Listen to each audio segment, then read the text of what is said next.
Hello, and welcome to our podcast, An Unconventional Teacher. I'm your host, Jon Hinthorne. This podcast explores the unconventional methods that make our classrooms and teachers great. We hope to uncover why it is that the unconventional ways of yesterday are now becoming the conventional ways of today. Now let's begin.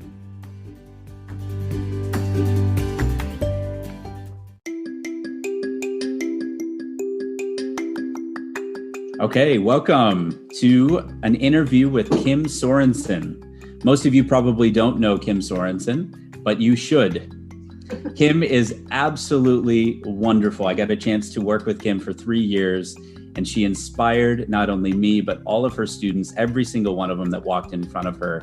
I got a chance to reach out to some of our former students, and in light of a conversation that Kim and I had before this interview, where she cited she's not quite sure if she's an unconventional teacher, I had to go and go to the source, go to the students. And so I went to 3 or 4 students, and I won't name any names because they are minors, but each of them have cited Miss Sorenson, as they lovingly call her, as truly an unconventional teacher. Her ways, her demeanor, her relationships with students.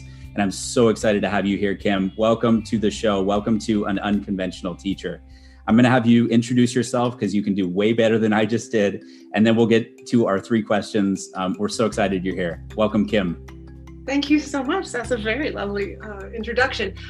So yeah, I'm Kim Sorenson, and I've been teaching for a very long time, since the early 1990s.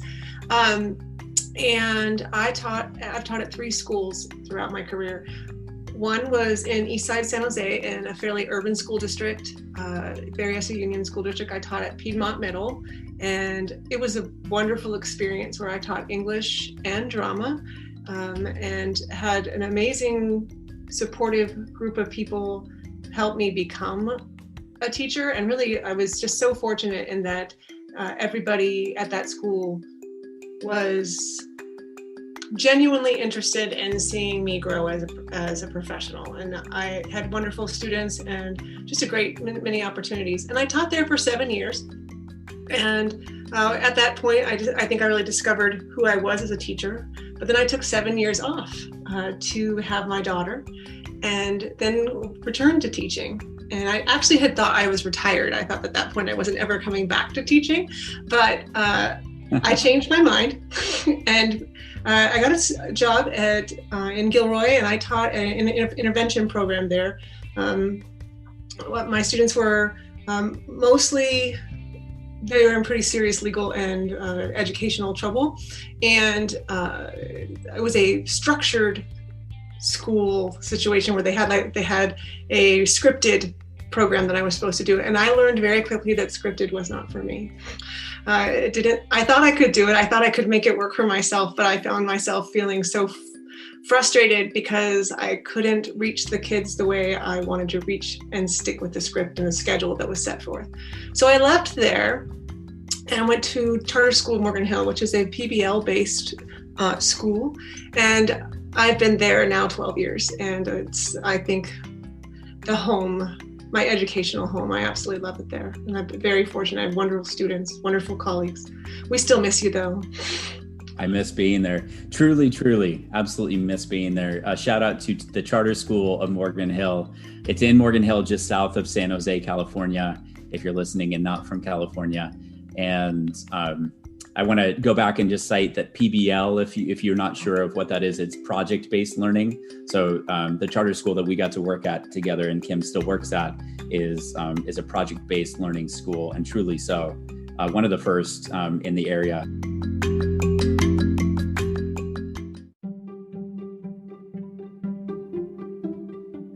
Awesome. Thank you for that introduction. We're going to start in today with talking about what inspires you.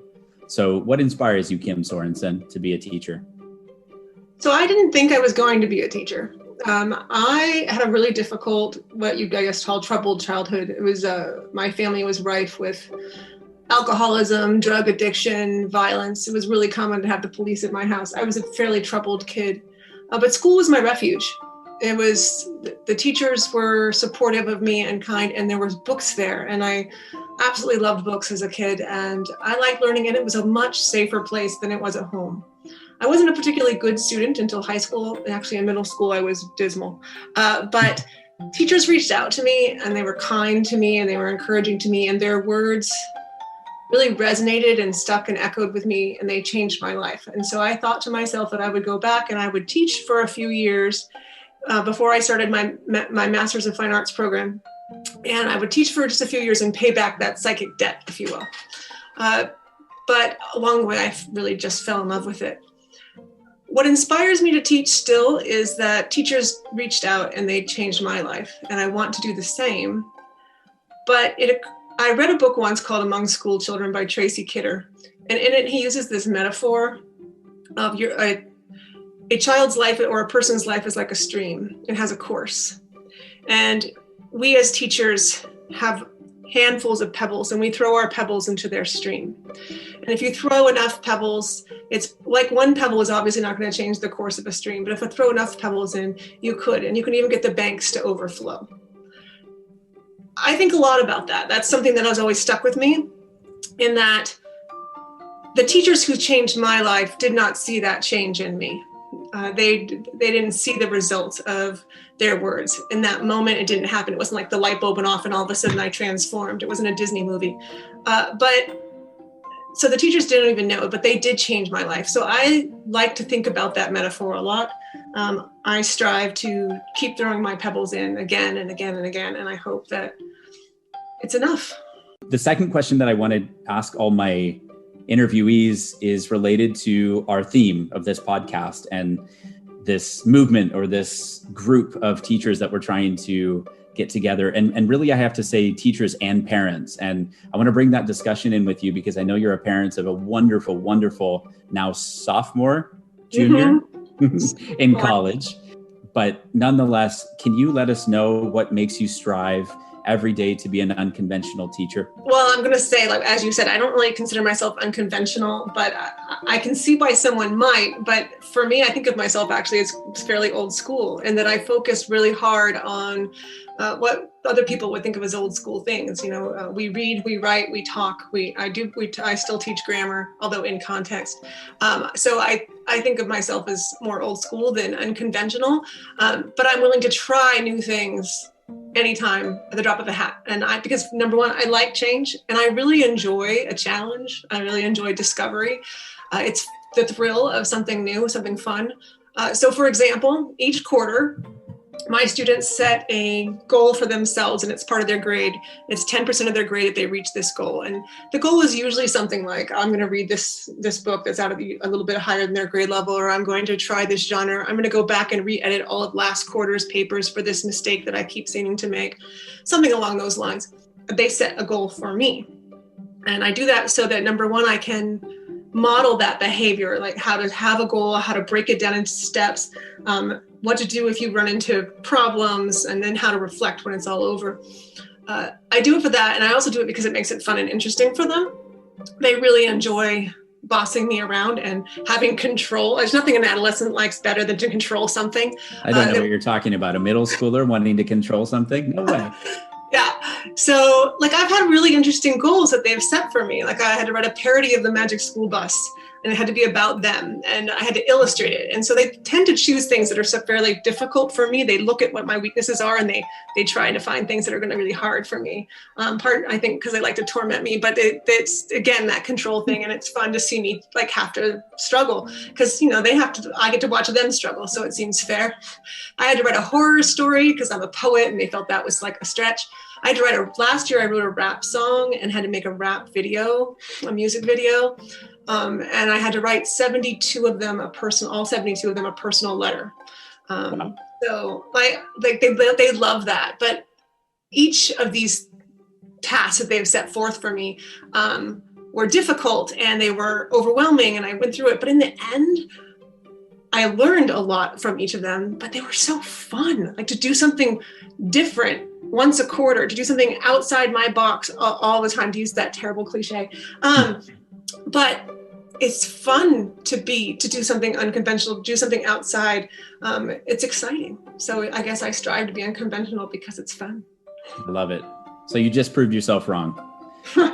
I think that's awesome. Thank you for that. And there are a myriad of other things that I have seen you do that I might call upon in future episodes of this podcast. I hope I have your permission to call upon those.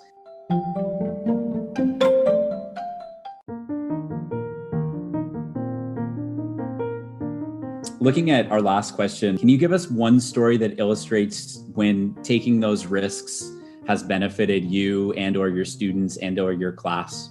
Okay, well, I'm going to go back to the goal situation. One goal they set for me one year, and this might have been the year you were there or the year right after, they set a goal for me where I had to do what they called story time with Kim. So it was a particularly funny, goofy group of children. Every group has its own flavor, as you know.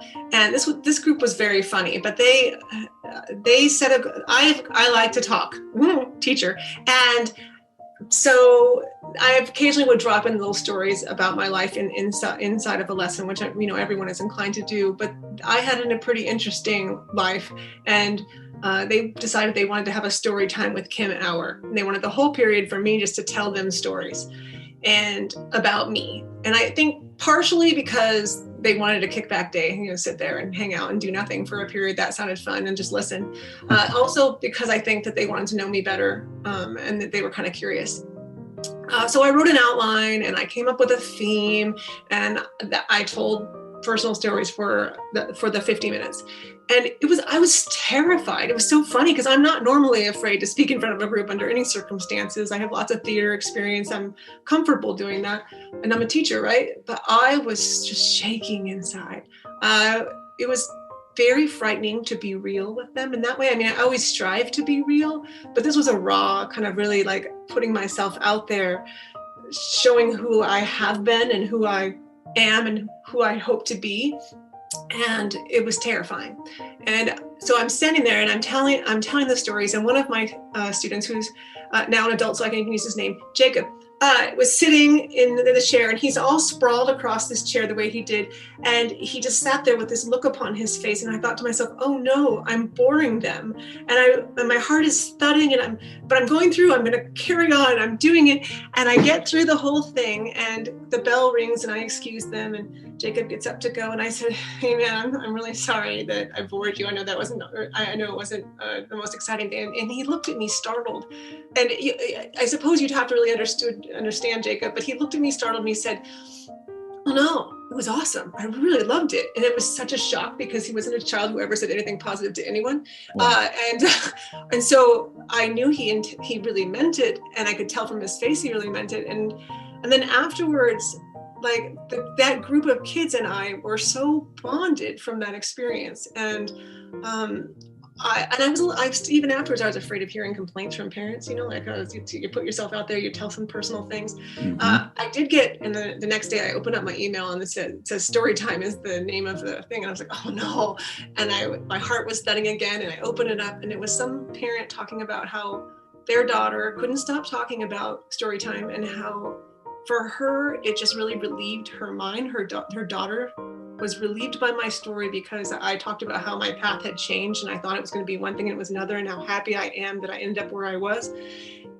And this little girl, she's 14 years old, and apparently she'd been just really sort of tormented by the fact that all of her friends had a life plan and she didn't at 14, and she didn't know what she wanted to be. And she felt very anxious about that. And then to find out that you can just kind of make it up as you go along and then find yourself really happy was for her such a relief.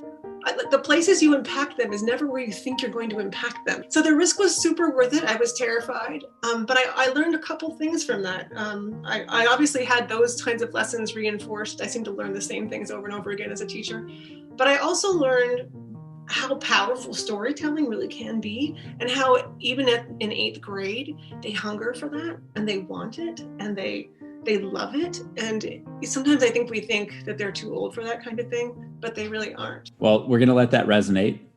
Thank you so much, Kim. We have 3 questions. We have a small, short podcast. But the thing that I really enjoy is the fact that you're modeling for your students.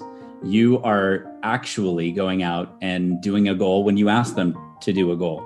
And not only are you doing a goal with them, but you're having them assign a goal, which is ultimate vulnerability. There's so often in our profession that we get good at something. I've been guilty of this all the time. And I say, here's the box. There's that good thing I'm good at. Nobody touches it. I'm going to take it out in July, and look at it again and say, I'm really good at that. I'm going to do that again next year. And then come January or whenever you implement it, you do it and you don't ever ask for feedback. And you continually are asking for feedback each semester saying, what can my goal be? And you model that for your students, and the connections that we're hearing from you in your story, in particular, that one student, Jacob, I know who you're talking about, he connected with you and he was listening. So those two things kind of stood out for me. I want to thank you for your time. I hope our listeners, again, enjoyed listening as much as I got to listen to you again. I miss you. I miss working with you.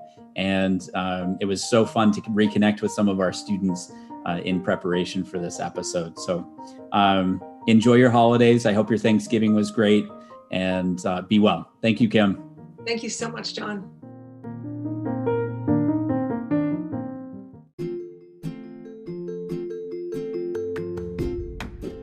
Thank you so much for listening to this episode of An Unconventional Teacher. We hope you enjoyed listening as much as we enjoyed producing it. This is a project to pay it forward to the teachers and educators out there seeking something different.